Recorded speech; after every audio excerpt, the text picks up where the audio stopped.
तुमची आणि त्यांची भेट सुरू होती.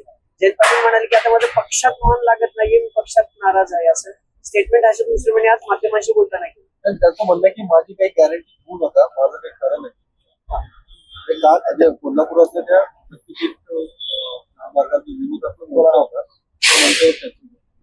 नाही, कारण का त्याच्यात खूप आज मी सकाळीच आज जयंत पाटलांना 1 तास भेटूनच आली आहे इथे यायच्या आधी, कारण का राज्याच्या दौऱ्याचं काही नियोजन करायचं होतं. आज सकाळीच मी त्यांच्याशी भेटले आणि एक गोष्ट गमतीची वाटते की त्यांची एवढी मोठी संघटना असली तरी त्यांना आजही जयंत पाटील हवेसे वाटतायत.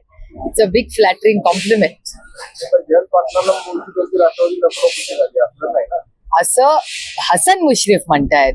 ज्यांच्यावर भ्रष्टाचाराचे एवढे आरोप आहेत हे मी नाही केलेले, भारतीय जनता पक्षाने मुश्रीफ साहेबांवर आरोप केलेत. ईडी आम्ही नाही पाठवली मुश्रीफ साहेबांच्या घरी. ईडी, सीबीआय, इन्कम टॅक्स हे भारतीय जनता पक्षाने पाठवली मुश्रीफ साहेबांच्या घरी. आणि त्यावेळेस मुश्रीफ साहेबांच्या वहिनींच्या हिमतीची दाद देते मी की महिला म्हणून त्या ज्या पद्धतीने लढल्या. त्याच्यामुळे हे सगळं काय बोलायचं, हे सगळे कॉम्प्रोमाइज लोक आहेत. कॉम्प्रोमाइज लोक तत्वावर बोला ना, आम्ही कसे तत्वावर बोलतो. सामाजिक आणि आदिवासी विभागाचा निधी वळवला गेला, त्यामुळे त्या विभागाचे सगळे मंत्री नाराज असतात. या बऱ्याच गोष्टी बाहेर येत आहेत. मला असं वाटतं या सगळ्या गोष्टीचं स्पष्टीकरण हे सगळे आमदार मागतायत. असेंब्लीमध्ये उत्तरं द्यावी त्यांनी. आणि आदिवासी डिपार्टमेंटचा जो निधी आहे तो वळवण्याचा अधिकार कुणाला नाहीये. आणि तसं झालं असेल तर तो गुन्हा आहे. जर झालं असेल तर, आणि जर झालं असेल तर आम्हाला सरकारच्या विरोधात लढावं लागेल. प्रवीण दरेकर म्हणतात की रोहित पवारांनी जयंत पाटलांचं स्वाभिमान दुखावलं गेलं. ठीक है, वो विरोधक है, इतना तो हक बनता है उसका बोलने का. राज्यात एका शेतकऱ्याने पुरस्कार आत्महत्या केलेली आहे. वाचलं मी आज वर्तमान.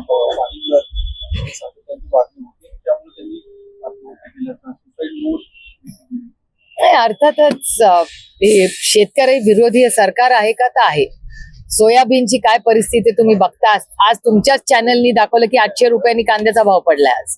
मग सोयाबीन, कपास, दूध आणि कांदा आणि सरसकट कर्जमाफी करू हे देवेंद्रजी तुमच्याच चॅनलवर बोलले होते. आणि त्याचबरोबर ना सरकार हमी भाव देत आहे, पीक विम्यामध्ये झालेला भ्रष्टाचार, हार्वेस्टर मध्ये झालेला भ्रष्टाचार, युरियामध्ये झालेला भ्रष्टाचार. त्यामुळे ऍग्रिकल्चर डिपार्टमेंटमध्ये गेल्या 2-2.5 वर्षात प्रचंड भ्रष्टाचार झालाय असं सुरेश धस आणि अंजली दमानिया रोज कागद पण दाखवत आहेत. आणि ते माननीय मुख्यमंत्री आणि माननीय दोन्ही उपमुख्यमंत्र्यांना भेटून त्यांनी ते कागदपत्र दाखवलेले आहेत. आणि जेव्हा मी हा मुद्दा पार्लमेंटमध्ये मांडला तेव्हा शिवराज सिंग चौहान साहेबांनी मोठ्या मनाने कबुली केलं की असं जर असेल तर मी स्वतः त्याची इन्क्वायरी लावेल. आता माझी मागच्याच आठवड्यात त्यांच्याशी भेट झाली आहे. त्यांच्या घरात आता लग्न आहे 18 तारखेला, त्याचे कार्यक्रम चालू आहेत.